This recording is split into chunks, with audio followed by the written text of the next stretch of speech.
Welcome to Atlanta, Marcus. Thank you very much. I appreciate that.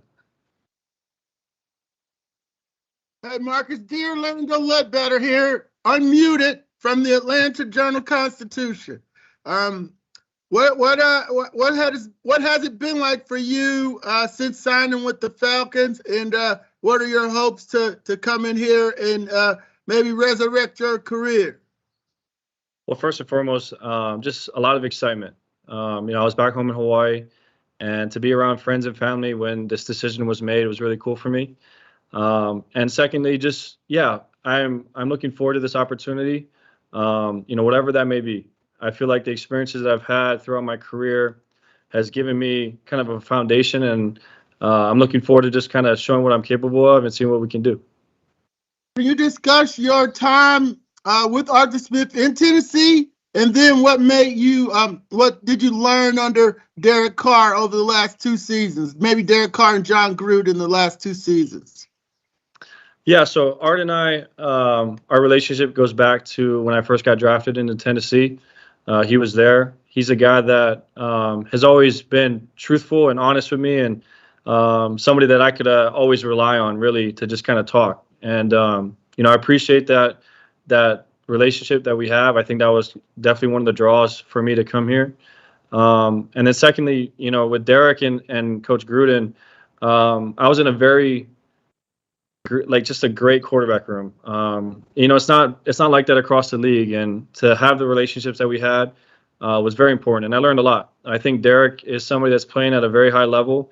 Sometimes maybe doesn't get the credit that he deserves, but he's a guy that's kind of always put his team in positions to win, and he's found ways to win at the end. And I think being able to always put forth your best effort and elevate the guys around you is somebody that I definitely learned, and his communication with everybody across the board. So he always had guys on the same page. Coach Gruden made sure of that, and hopefully that's something that I can bring here.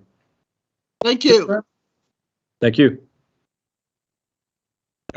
Hey, Marcus, Chris Rem from AtlantaFalcons.com. Arthur talked about in his press conference, he mentioned like how he trusts you and how you guys had the relationship going back. Can you take me through those conversations that you two had, and why you guys have that trust for each other, why you feel so much trust in Arthur? Well, he was always honest. And even to the point where in 2019, when things weren't going really well for me, he always shot me straight. And I think for me as a player, I truly appreciate that. And he's always been focused on making sure I can get better. In and out of the pocket, how I'm digesting the offense, how I'm seeing defenses. He always made it a point just to find little areas of improvement. So. Art is somebody that's always been there for me. He's always shot me straight, and I knew what I was getting into, what kind of culture he's building here. So that's why I'm excited to be here, because I really do believe in Art, and I believe what he's doing. Yeah, what did he sell you on to make you feel like this was the right place for you to try and get that opportunity to get that next step in your career? Yeah, it really came down to the opportunity, like you said. He Obviously, he said there's a chance for you to play, a chance for you to start right away. And really for me at this point in time in my career, that's what I was looking for. And, no matter what the situation is, I got to do my best to lead these guys and help these guys become the best of their abilities. And, it doesn't necessarily mean that, I'm the starter. I could very well be the backup and do those types of things. And that's what I've learned. But I know that with Art, he's always going to be honest with me, and I can just really put forth my foot forward and see what I can do. Hey, Marcus, Michael Rothstein from ESPN. But you referenced 2019 and that what didn't work out well. Why do you think this is going to work out any different this time, or better this time than it did in 2019? I learned a lot over the course of the last, even really 3 years, going back to that season in 2019. I was both mentally and physically beat up, and I think this is a great opportunity for me to kind of showcase what I've learned over the course of the last couple of years. Being around guys like Ryan Tannehill and Derek Carr, guys that have played at a high level. So with Art, I think we've developed a relationship where we can communicate, we can get things off our chests, we can put forth what we think is best for the offense. And then secondly, he's always going to be honest with me. And if there's things that I need to improve on, he's going to work on it with me. And that's why I think and believe in this situation. And I'm excited for this opportunity. You mentioned that you were physically and mentally beat up. What do you mean by that? And are you talking about during the 2019 season? Or are you talking about after 2019? And walk me through that if you can. Yeah, so during my time in Tennessee, we went through a lot of different things. Went through coaching changes. I went through, a broken ankle. I went through some of these things that people would call adversity. And for me, I really, at that point in time in my career in 2019, I was tired. I was just kind of tired of all the turnover. I was tired of being beat up, and I wasn't playing well. And, at the end of the day, this is a performance-based business. And when you're not playing well, things happen.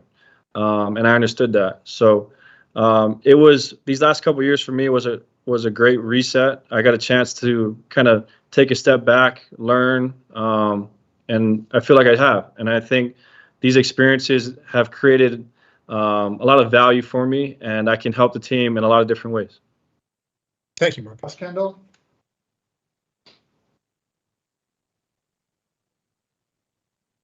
Hey, Marcus, Josh Kendall with The Athletic. Arthur also talked about how both of you have grown. I know you've had, a lot on your plate in Las Vegas, but have you been able to follow what Arthur has done since you left Tennessee and even with the Falcons in year one? And how do you think he might be different than the guy you played for from 15 to 19? Yeah, I definitely kept track. I was excited that he got his opportunity here in Atlanta. And, I was just always keeping tabs. And then you always kind of get games, you cross games with film and tape. So, I always wanted to make sure I knew what was going on. And I love what he's been doing. He's creating opportunities for a lot of different guys, getting guys in different places, creating matchups that are very favorable. And I think for a quarterback, that's very friendly to be able to do that. So, moving forward, I think both Art and I have grown. And I think that in itself has created just a foundation that we can both work off of. And I'm excited to get to do it. If I can sneak in a follow-up, both Arthur and Terry have shied away from the term rebuild, from the word rebuild. But they've acknowledged that given the salary cap issues and lots of things, there are going to be some challenges this year. As the quarterback, assuming maybe the starting quarterback, the guy who leads this team, how do you approach that with a team that will have low expectations, but at the same time wants to compete for 17 weeks? Yeah, you can't be afraid of it. It is what it is. And that's kind of the nature of this beast. It's the nature of the landscape of the NFL. And, I wouldn't be here if this didn't excite me. I really believe in the guys that are in this building. I think we have a good core young group of guys. And we also have some vets here that have been around the ballpark that have gone through some things and have experiences and can create really a great culture. And at the end of the day, everyone across the league's got talent. It's what you do with that talent and how you use your culture to build off of it. And I believe in Art. I believe in this staff and what we're capable of. And we'll just take it 1 week at a time. Allison? Thank you. Hey, Marcus, Allison Mastrangelo with WSB. Welcome to Atlanta. Thank you. I was curious, did you have any conversations with any current or former players with the Falcons before you made the decision of joining the team? I did not, no. I really, my conversations were really with Art and, Dave Ragone and really the staff. And what type of leadership qualities will you bring to the Atlanta Falcons? Well, I think that's what's interesting, right, is I've been a guy that's a starter in this league. I've been a guy that's won a playoff game. I've been a guy that's also been benched. I've been a guy that's also, been just a practice player. So I really feel like my value as a leader comes in relationships. I'm going to be able to relate to a lot of different people because I've experienced a lot of different things in this league. And I think to be a leader, you have to earn the respect of your teammates. And if you're able to relate to those guys, that whole process kind of gets going a little bit faster. So, again, the value that I've had over my time, over my short career, is going to allow me to be a guy that people can come to, and hopefully I can elevate them and make them the best players they can be. Home team, Brandon Leak.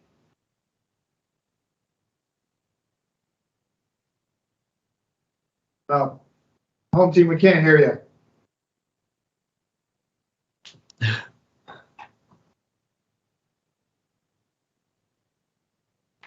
Uh-oh. All right, anyone from Fox 5 on?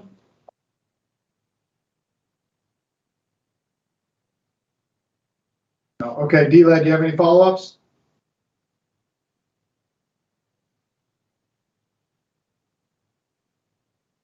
Yes, I moved away from the page. Marcus, what happened?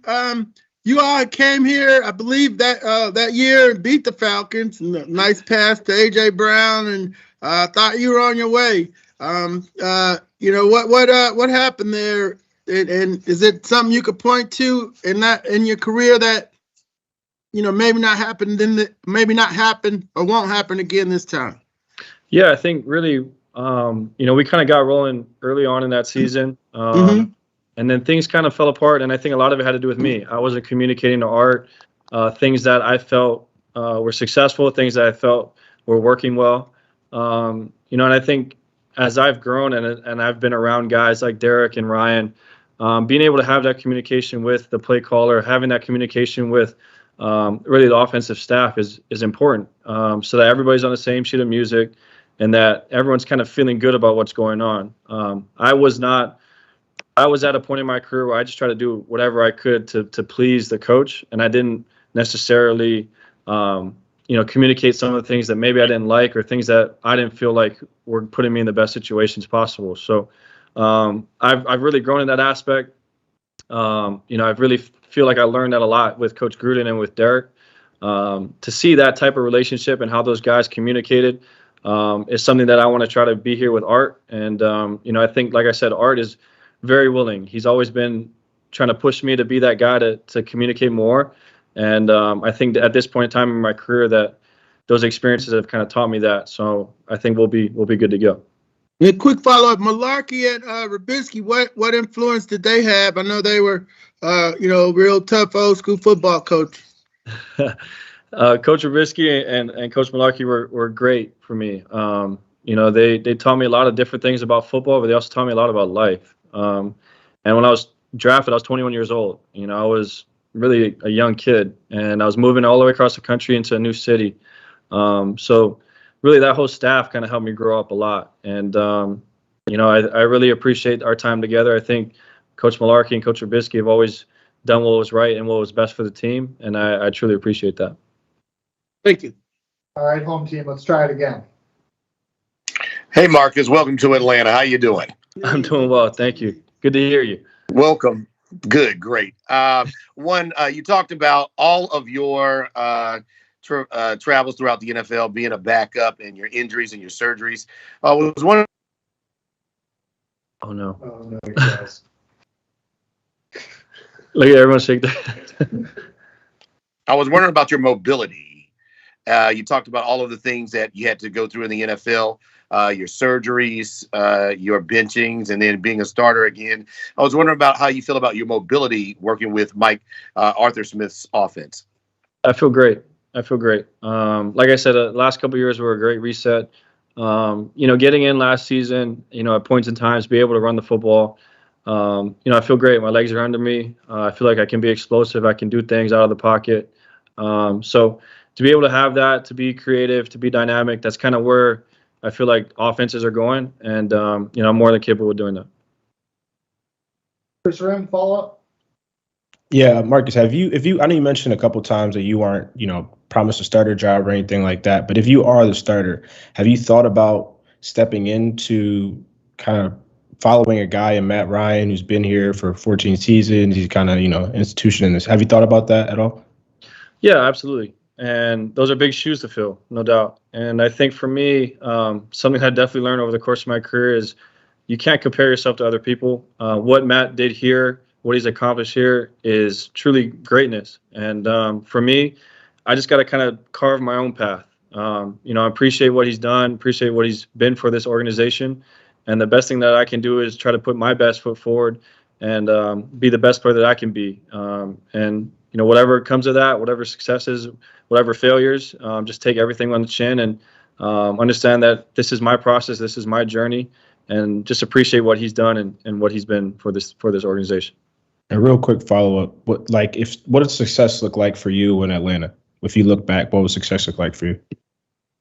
I really believe if I can elevate the guys around me, I think, whether it's Kyle, whether it's Cordell, whether it's the rest of these guys, these young guys that, if I can make them better players, if I can elevate their games, I feel like I've accomplished something. I think as a quarterback, if you can be a distributor, you can get these guys to play at a high level. Really, you've done your job to the best of your abilities, and that's what I'm going to try to focus on. Josh Kendall? Marcus, logistically, how will this look for you at this point? When do you hope to get to a point where you're in the building regularly and sort of taking over whatever mantle that is as quarterback? I'm hoping next couple of weeks. I was home in Hawaii, came all the way across the country.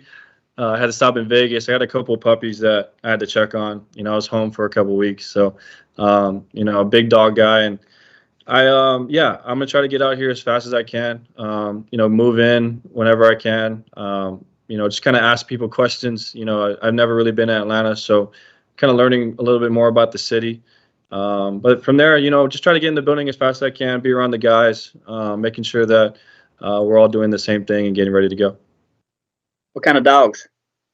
French Bulldog mixes. Our little girl, she's a snorer. She's loud. What are the dogs' names? So our girl dog is Jaquwa. There's a Jaquwa building at the University of Oregon. It was the Athletic Academic Center, and that's where my wife and I met.